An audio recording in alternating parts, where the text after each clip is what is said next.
Hello friends, मैं फिर आपके सामने उपस्थित हूँ एक नई इन्फॉर्मेशन के साथ जो आज मैं आपको दे रही हूँ। आज मैं आपको जेलीफ़िश के बारे में कुछ बताना चाहती हूँ। जेलीफ़िश जो देखने में जितनी खूबसूरत होती है, अट्रैक्टिव होती है, उतनी ख़तरनाक होती है। जेलीफ़िश के बारे में बात करें तो जेलीफ़िश की पूरी होल बॉडी को हम दो पार्ट में डिवाइड करते हैं। अपर का मेडुसा और नीचे का ऑब्लिगेटा पार्ट। मेडुसा पार्ट के बारे में और आपको इसकी एनाटॉमी के बारे में आपको बताती हूँ। ये देखिए, इसका अपर पार्ट जो है वो मेडुसा कहलाता है और नीचे का पार्ट इसका ऑब्लिगेटा कहलाता है। जो नीचे का पार्ट है उसमें कुछ टेंटिकल्स पाए जाते हैं और सबसे इम्पॉर्टेंट पार्ट इसका मेडुसा होता है। मेडुसा में गॉनेट्स भी पाए जाते हैं और यहीं पर इसका माउथ और एनस भी पाया जाता है। यहीं से खाना खाती है, यहीं से ही अपने जो उत्सर्जित पदार्थ हैं उनको बॉडी से बाहर निकालती है। हम अगर बात करें तो जेलीफ़िश दुनिया भर के महासागरों में पाई जाती है। समुद्र के नीचे, गर्म पानी में, ठंडे पानी में और ताज़े पानी में आपको ये मिलती है। ये एक मछली नहीं होकर एक पलवक होते हैं जो कि निडेरिया फाइलम का सदस्य होता है। पूरी दुनिया भर में इसकी 1500 से भी ज़्यादा प्रजातियाँ पाई जाती हैं। अगर हम जेलीफ़िश के स्ट्रक्चर के बारे में बात करें तो जेलीफ़िश की जो आपकी होल बॉडी है इसको हम 3 पार्ट में डिवाइड करते हैं। नंबर 1 बाहरी एपिडर्मिस और जो बीच का पार्ट होता है जिसको हम बोलते हैं मेसोगेलिया नामक पार्ट। ये देखिएगा, मैं आपको दिखाती हूँ।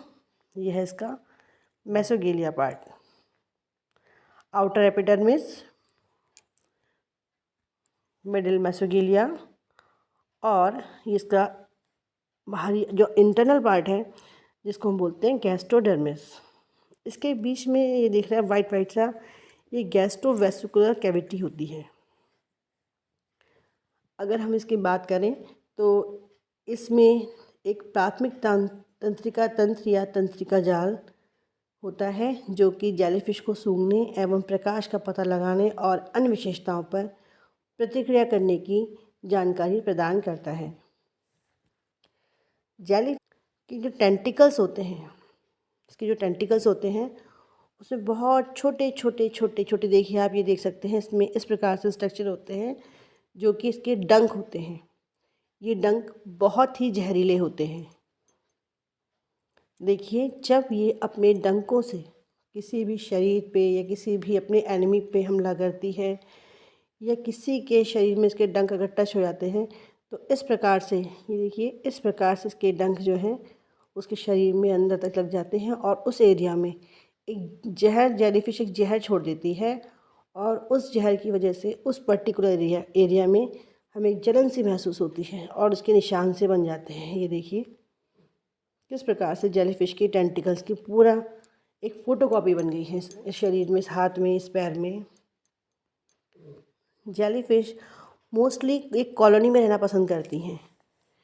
बहुत ही रेयर होता है कि अकेले आपको भी दिखाई दे, वरना ज़्यादातर ये जेलीफ़िश जो है कॉलोनी में रहना पसंद करती हैं। और हर एक जेलीफ़िश के अपना एक प्रकाश, अपनी एक रोशनी होती है जिसको हम बोलते हैं बायोल्यूमिनेंस। ये जेलीफ़िश जो है बायोल्यूमिनेंस का जो उपयोग है वो अपने शिकारियों से बचाव के लिए करती हैं, जिससे कि शिकारी इनसे दूर रहें, चमक पैदा उत्पन्न करती हैं, जिससे कि समुद्र में यदि कोई इन्हें देखे तो वो इनसे डर के दूर हो जाए। और यदि उनके कांटेक्ट में आ जाता है तो बाकी तो आपको दिखाया मैंने भी कि इनके छोटे छोटे जो टेंटिकल्स होते हैं उसमें जो डंक लगे होते हैं, देखिए चमकते हुए डंक दिखाई दे रहे हैं। ये डंक वो अपने शिकारी के शरीर पर लगा देती हैं, जिससे कि उसमें जहर सीक्रेट कर देती हैं और बॉडी में बहुत जलन सी महसूस होती है। यहाँ मैंने आपको बताया कि दुनिया भर में इसकी कम से कम 1500 से भी ज़्यादा प्रजातियाँ पाई जाती हैं। यहाँ मैं आपको कुछ 1-2 प्रजाति के बारे में बता रही हूँ। जैसे ये है बॉक्स जेली। देखिए ये है बॉक्स जेलीफ़िश और इसका जो जहर है वो बहुत ही ख़तरनाक होता है। इसका जहर बहुत ख़तरनाक होता है और ये कई बार जब ये किसी को काटती हैं तो बहुत जल्दी से ये कार्डियोवैस्कुलर कोलैप्स कर जाता है उस व्यक्ति का, और उससे जो ह्यूमन है उसकी डेथ होने की संभावना ज़्यादा होती है। मतलब कि जैसे ही ये अपना जहर उस व्यक्ति के शरीर में छोड़ती हैं तो उसके हृदय की धड़कन धीरे धीरे कम होनी शुरू हो जाती है और वो उस व्यक्ति के लिए बहुत ही घातक होती है। यदि उसे समय पर उपचार नहीं मिले तो व्यक्ति मर सकता है। ये है कॉम जेलीफिश, जो कि इस पृथ्वी पर 500 मिलियन से पहले से रह रही हैं। इसलिए जेलीफिश को एक अमर जीव के रूप में भी जाना जाता है। और ये अपने लार्वा, जो लीन टाइम्स में जो लार्वा होते हैं, उनको ही खा लेती हैं। जब इनको भूख लगती है तो इनको कुछ नहीं मिलता तो ये अपना लार्वा ही कंज्यूम कर लेती हैं। ये जेलीफिश है जो कि लगभग 500 मिलियन पहले यहाँ रह रही है और ये बहुत लंबे समय से आज भी जीवित है। और देखिए कितनी खूबसूरत है। उम्मीद है आपको ये जानकारी पसंद आई होगी, आशा करती हूँ।